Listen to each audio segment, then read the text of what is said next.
मेरे से दिक्कत है, मैं तो चुनौती देता हूँ। भाई 60 एमएलए गए हैं, कुछ लोग गए, 20 एमपी गए, मैं आपको चुनौती देता हूँ, आप लौट के आओ ममता बनर्जी के पास, 24 घंटे के अंदर मैं अपना इस्तीफा दे दूंगा। ओपन चैलेंज दे रहा हूँ, आप लौट के आओ, 24 घंटे के अंदर मैं अपना इस्तीफा दे देता हूँ। আমি তো সেটাই বলছি যে যাদের সমস্যা রয়েছে তারা যদি বলে যে দলের এই পারফরমেন্সের জন্য বা পরাজয়ের জন্য যদি অভিষেক বন্দ্যোপাধ্যায় দায়ী হয়, তাহলে 24-এ যে তৃণমূল কংগ্রেস 29টা আসন পেয়েছে তার কৃতিত্বও আমার। যদি ডিসক্রেডিট আমার হয়, হারে, তাহলে জেতার সময় ক্রেডিটও আমার। আর যাদের আমাকে নিয়ে সমস্যা তাদেরকে অনুরোধ করব যে মানুষ বোকা নয়। আজকে 18 তারিখ, আপনি 19 তারিখ আসুন, 20 তারিখ আসুন, 21 তারিখ আসুন, যবে আসার আসুন, আজকে চলে আসুন, আপনারা ফিরে আসুন, আমি 1 ঘন্টার মধ্যে ইস্তফা দিয়ে দিচ্ছি। কেউ আসবে না। ডিল হচ্ছে ওদিকে যাও, অভিষেক ব্যানার্জিকে গালাগালি দাও, তোমাকে বেঁচে থাক, তোমাকে বাঁচিয়ে রাখবো, ইডিও ধরবে না, সিবিআইও ধরবে না। যাদের বিরুদ্ধে ভুড়ি ভুড়ি অভিযোগ তারা এখন হয় পুলিশের কাছে ধৃত, না হলে বালিশ চাটা ঋতব্রত, এই দুটো ছাড়া আর উপায় নেই। অভিষেক ব্যানার্জি আজকে সাংবাদিক মুখোমুখি হয়েছেন এবং বলেছেন যে 2026-এ তৃণমূলের ভরাডুবির জন্য যদি আমি দায়ী হই, তাহলে অভিষেক ব্যানার্জি বললেন যে যদি আমার কারণের জন্য 60 জন বিধায়ক চলে গেছে, 20 জন সাংসদ চলে গেছে, তারা ফিরে আসুক, 24 ঘন্টার মধ্যে নয়, 1 ঘন্টার মধ্যে আমি ইস্তফা দেব। অভিষেক ব্যানার্জি, আপনার যে দম্ভ অহংকার, সেই অহংকারের কারণের জন্যই তৃণমূল ভরাডুবি হয়ে গেছে। আপনি বালি চোর, কয়লা চোর, গরু পাচার যা করেছেন, বাংলার মানুষ আপনাকে দেখে ক্ষিপ্ত হয়ে গেছে। তৃণমূল আমলে না কোনো শিল্প, না কোনো শিক্ষা, শুধু দুর্নীতি আর দুর্নীতি আর আগুন লাগা কাজ, মারপিট, উস্কানি। 2024 সালে তৃণমূল সরকার আসার পরে কত কি কীর্তিকলাপ করেছেন বাংলার মানুষ দেখেছে।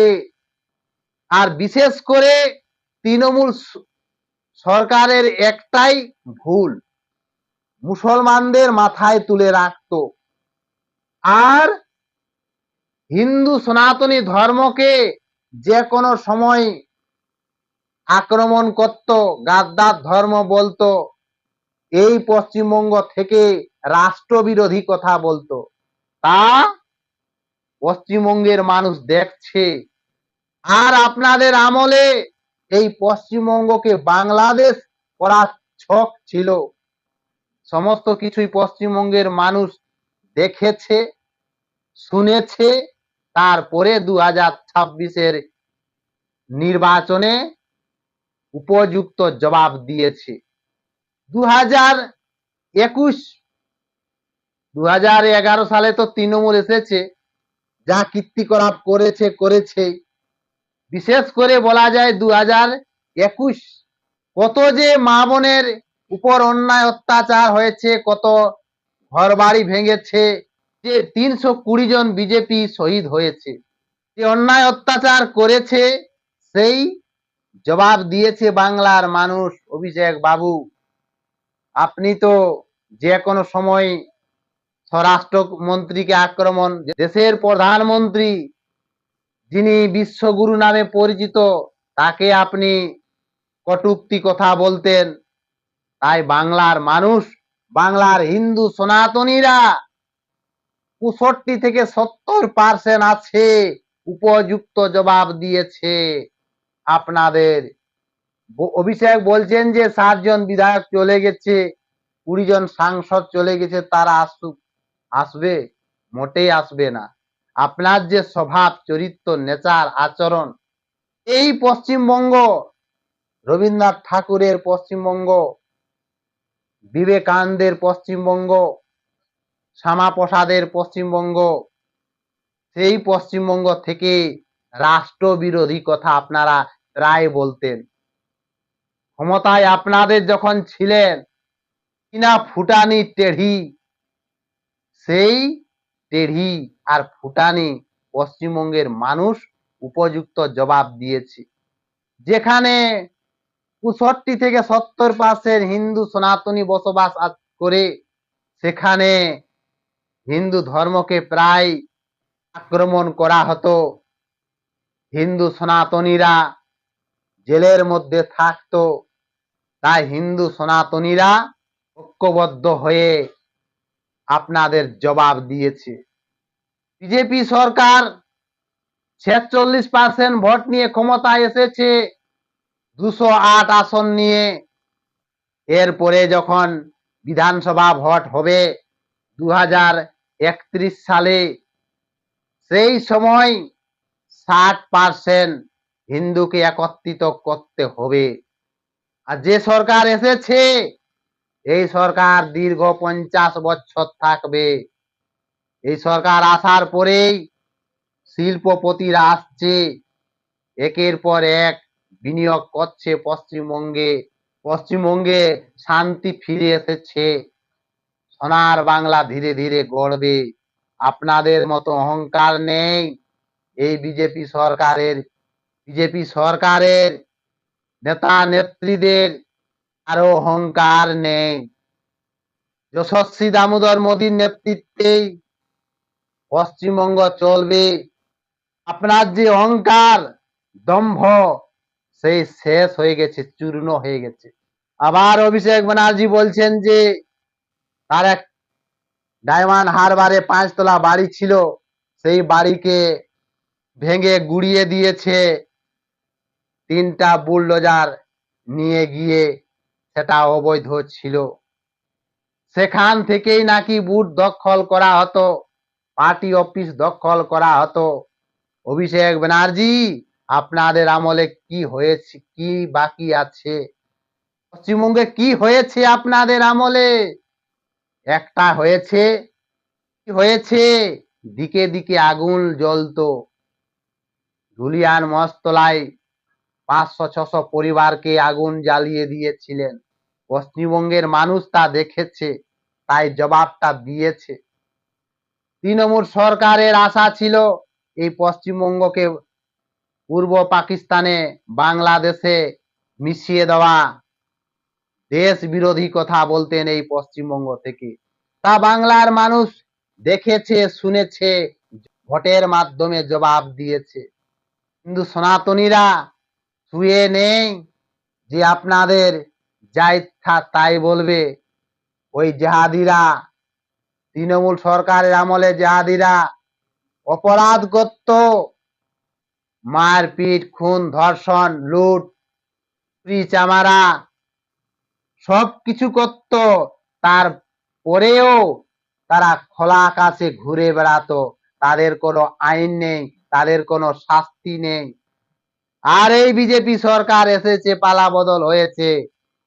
সন্দেশখালী কি না করেছেন, ডায়মন্ড হারবারে ফলতায় কি না করেছেন, একের পর এক অন্যায় অত্যাচার করেছেন। তা পশ্চিমবঙ্গের মানুষ দেখেছে, ভোটের মাধ্যমে জবাব দিয়েছে। 15 বছরে তৃণমূল রাজত্ব করার পরে পশ্চিমবঙ্গ 25 বছর পিছিয়ে গেছে। তৃণমূল সরকারের আমলে কোনো শিল্প নেই, শিক্ষা নেই, কোনো উন্নত নেই, শুধু হয়েছে লুট হয়েছে। এই অভিষেক ব্যানার্জির নামে 17টা অবৈধ সম্পত্তি আছে। আজ যখন ডায়মন্ড হারবারে অবৈধ সম্পত্তি, ডায়মন্ড হারবারের পৌরসভা ভেঙে দিচ্ছে, গুড়িয়ে দিচ্ছে, তাই জ্বলন লেগেছে। তাই সাংবাদিকের মুখোমুখি হয়ে বলছে যে যারা গেছে তারা ফিরে আসুন। আসবে না, আপনার কথায় কেউ আসবে না। পশ্চিমবঙ্গের মানুষকে আপনি জ্বালিয়েছেন, তাই আপনাকে উপযুক্ত জবাব দিয়েছে। আর এই অভিষেক ব্যানার্জির নামে একের পর এক এফআইআর হয়েছে। কখনো উস্কানিমূলক বক্তব্য দেওয়ার জন্য এফআইআর হয়েছে, কখনো বিধানসভায় জাল সই কাণ্ডে এফআইআর হয়েছে, কখনো বালি পাচার, গরু পাচার, কয়লা পাচার করার জন্য এফআইআর হয়েছে, কখনো চাকরি বিক্রির ক্ষেত্রে এফআইআর হয়েছে। গাদা গাদা এফআইআর হয়েছে এই অভিষেক ব্যানার্জির নামে। এই অভিষেক ব্যানার্জি বাবু, এই পশ্চিমবঙ্গকে আপনি যা ইচ্ছা তাই করে দিয়েছেন, শেষ করে দিয়েছেন, টেনে নিগড়ে চুষে শেষ করে দিয়েছেন। বাংলার মানুষ দেখেছে, তাই ভোটের মাধ্যম জবাব দিয়েছে। আর ওই যে বলছেন যে তৃণমূল ফিরে আসবে, তৃণমূল কোনোদিন ফিরে আসবে না। তৃণমূল তো এমনিই ভেঙে খান খান হয়ে গেছে। যে টাকলা থাকে তার মাথায় চুল গজাতে পারে, পশ্চিমে সূর্য উদয় হতে পারে, কিন্তু আর এই পশ্চিমবঙ্গে তৃণমূল ফিরে আসবে না। তৃণমূল এত বিশ্বাসঘাতক কাজ করেছে, এত অন্যায় করেছে, পশ্চিমবঙ্গে কোনোদিন ফিরে আসবে না। জনতা জনার্দন উপযুক্ত জবাব দিয়েছে আর দিবে। বিশেষ করে হিন্দুদের উপর অন্যায় অত্যাচার করেছিলেন, হিন্দুরা উপযুক্ত, যতদিন হিন্দু থাকবে ততদিন কিন্তু পশ্চিমবঙ্গে তৃণমূল ফিরে আসবে না। আজ পালা বদল হয়েছে, বিজেপি সরকার এসেছে, চারিদিকে শান্তি আর শান্তি, শান্তি আর শান্তি। কোনো মারপিট নয়, কোনো উস্কানি দাঙ্গানি নয়, চারিদিকে শান্তি বজায় আছে, কোনো মায়ের কল খালি হয়নি, শান্তি শৃঙ্খলা পশ্চিমবঙ্গে বজায় আছে। শিল্পপতিরা আসছে, বিনিয়োগ করছে, উন্নতি করবে, পশ্চিমবঙ্গ সোনার বাংলা গড়বে। অভিষেকের কথায় কেউ পা রাখবে না।